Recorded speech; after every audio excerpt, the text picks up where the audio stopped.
I hate the way you talk to me and the way you cut your hair. I hate the way you drive my car. I hate it when you stare. I hate your big dumb combat boots and the way you read my mind. I hate you so much that it makes me sick. It even makes me rhyme. I hate the way you're always right. I hate it when you lie. I hate it when you make me laugh, even worse when you make me cry. I hate the way you're not around and the fact that you didn't call, but mostly I hate the way I don't hate you. Not even close, not even a little bit, not even at all. Express Solicitors is an award-winning top 200 UK law firm that specialise in personal injury claims. The firm prides itself on pursuing a huge range of no-win, no-fee personal injury claims, helping you to claim compensation for any accident that you may have experienced. Express Solicitors cover every area of personal injury, including employer's liability, road traffic accidents, serious injuries, clinical negligence, occupiers and public liability, and industrial disease. Our accident claim solicitors are supported by a team of dedicated support specialists, cutting-edge technology, and an ongoing training programme which ensures they are fully up to date with any advances in personal injury law. Just as importantly as offering award-winning service to injured people, Express Solicitors understand the pain, heartache, financial difficulties and need for rehabilitation after an accident. The firm can help with interim payments to cover the cost of any treatment or therapy before the case is concluded, or for aids and adaptations to your home needed because of your injury.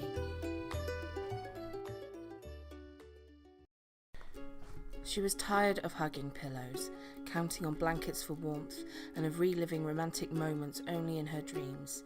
She was tired of hoping that every day would hurry so she could get on to the next, hoping that it would be a better day, an easier day, but it never was. She worked, paid the bills and went to bed, but never slept. Each morning the weight on her shoulders got heavier and heavier, and each morning she wished for a night to fall quickly so she could return to her bed, hug her pillows and wrap herself in the warmth of her blankets. She looked at the kind stranger with the blue eyes watching her, and saw more care in those eyes than she had in anyone she knew. She wanted to tell him how she felt. She wanted to hear him say it would be okay, that she wasn't alone, and that they would live happily ever after, and that... She stopped herself. Dreams, wishes and hopes were not realistic. She needed to stop her mind from wandering onto those paths. She had a good job, and she and Luke were healthy. That was all she needed. She looked up at Ivan and thought about how to respond to his question. Was she all right? There were once 3 brothers who were travelling along a lonely winding road at twilight. In time the brothers reached a river, too deep to wade through and too dangerous to swim across. However, these brothers were learned in the magical arts, and so they simply waved their wands and made a bridge appear across the treacherous water.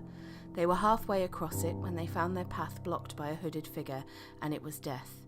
He was angry that he had been cheated out of 3 new victims, for travellers usually drowned in the river, but Death was cunning.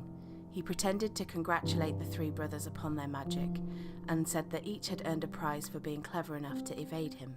So the eldest brother, who was a combative man, asked for a wand more powerful than any in existence, a wand that must always win battles for its owner, a wand worthy of a wizard who had conquered death. So Death had crossed to an elder tree on the banks of the river, fashioned a wand from a branch that had hung there, and gave it to the eldest brother. Then the second brother, who was an arrogant man, decided that he wanted to humiliate Death still further, and asked for the power to recall others from death. So Death picked up a stone from the riverbank and gave it to the second brother, and told him that the stone would have the power to bring back the dead. Finally, Death turned to the third brother, a humble man. He asked for something that would enable him to go forth from that place without being followed by Death. And so it was that Death reluctantly handed over his own cloak of invisibility. In due course, the brothers separated, each for his own destination. The first brother travelled for a week or more, and reaching a distant village sought out a fellow wizard with whom he had a quarrel. Naturally, with the Elder Wand as his weapon, he could not fail to win the duel that followed. Leaving his enemy dead upon the floor, the oldest brother proceeded to an inn where he boasted about the powerful wand which he had snatched from Death himself, and of how it made him invincible.